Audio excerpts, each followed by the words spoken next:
तो मध्य प्रदेश में बारिश का दौर जारी है। कई जिलों में एक सप्ताह से लगातार बारिश हो रही है। लगातार बारिश से कई जिलों में बाढ़ जैसे हालात बन चुके हैं। एमपी के 17 जिलों में भारी बारिश की चेतावनी है। खतरे के निशान से ऊपर नर्मदा नदी बह रही है। श्योपुर के कई इलाके और गांव पानी से घिर चुके हैं।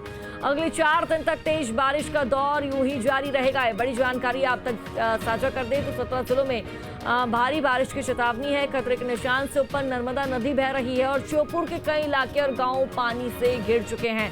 बाढ़ के हालात बने हुए हैं। खतरा लगातार मंडरा रहा है। और ये बड़ी जानकारी तो देखिए, खतरे के निशान से ऊपर बह रही है नर्मदा। श्योपुर के कई इलाके ऐसे हैं, कई गांव ऐसे हैं जो कि पानी से चारों तरफ घिरे हुए हैं और अगले 4 दिन तक तेज बारिश का दौर यूं ही चलता रहेगा। ये बड़ी जानकारी आप तक साझा कर दे तो लगातार बारिश हो रही है, जिसके चलते बाढ़ की स्थिति उत्पन्न हो रही है।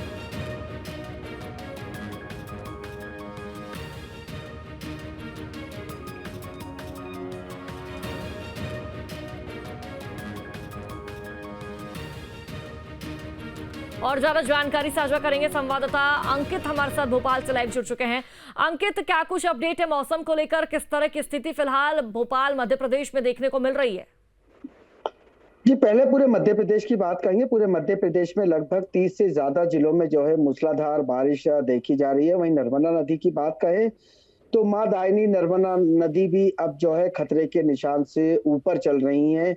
लगातार नर्मदा नदी का जो है जल स्तर बढ़ता जा रहा है। वहीं राजधानी भोपाल में भी जो है मूसलाधार बारिश का दौर जारी है। जो आसपास के इलाके हैं वहां कहीं ना कहीं तेज बारिश देखने को मिल रही है। काली बदरिया जो है सुबह से ही राजधानी भोपाल के आसमान में छा जाती है और जो सुबह सुबह 5:45 पे सूर्य नारायण भगवान के दर्शन होते हैं वो राजधानी भोपाल में पिछले कई दिनों से नहीं हो रहे हैं। और उसी के साथ साथ यदि बात करें तो मौसम विभाग के अनुसार पिछले सप्ताह तक जो मौसम था वैसा ही अगले 4 दिनों तक जो है मौसम रहने वाला है। मूसलाधार बारिश का दौर जो है जारी रहेगा। श्योपुर की बात करें तो 75% से ज्यादा जो है बारिश वहां पे हुई। औसतन यदि पूरे मध्य प्रदेश की बात कहें तो जो अभी तक पानी गिरा है उसमें कहीं ना कहीं जो है पानी की बड़ी बढ़ोतरी जो है देखी जा रही है। औसतन यदि बात करें तो लगभग जो अगस्त तक जो पानी का जल भराव पूरा था तो वो जुलाई माह में ही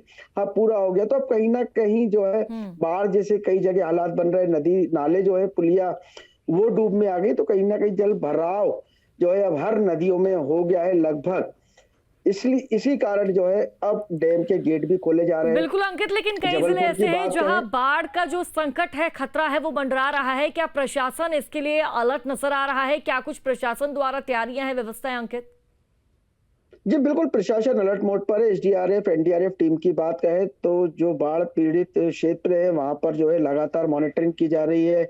लगातार वहां का निरीक्षण किया जा रहा है किसी प्रकार की। लेकिन सबसे पहले मैं आपको बात बताऊं तो होशंगाबाद में जो है नर्मदा नदी अब उफान खतरे के निशान से ऊपर चल रही है। तो वहां पर जो है तैयारियां जिला प्रशासन की तेज कर दी गई हैं। वहां से जो निचले इलाकों में जो मकान है, जो होटलें हैं, जो दुकान है, वहां से उन्हें खाली कराने के लिए चेतावनी दे दी गई है कि कभी भी जो है नर्मदा नदी का जल स्तर बढ़ सकता है और घरों में पानी आ सकता है। क्योंकि पिछली वर्ष जो हुई थी बारिश उसमें हमने नर्मदा नदी के हालात देखे थे कि लगभग 5 से 6 फीट तक पानी जो है घरों में घुस गया था। पूरा तालाब नजर आ रहा था। पूरा नर्मदा नदी में जो है कॉलोनियां समा गई थी। तो अब जो है प्रशासन अलर्ट मोड पर है और प्रशासन की तैयारियां हमें बखूबी देखी जा रही है। क्योंकि होशंगाबाद पे लेकर प्रशासन के सख्त निर्देश। बिल्कुल अंकित, प्रशासन इस वक्त अलर्ट मोड पर बना हुआ है। और देखिए, बारिश जिस तरह से मध्य प्रदेश भोपाल में कहर मचा रही है, जनजीवन कहीं ना कहीं अस्त व्यस्त होता हुआ नजर आ रहा है। बहुत बहुत शुक्रिया आपका जानकारी साझा करने के लिए अंकित।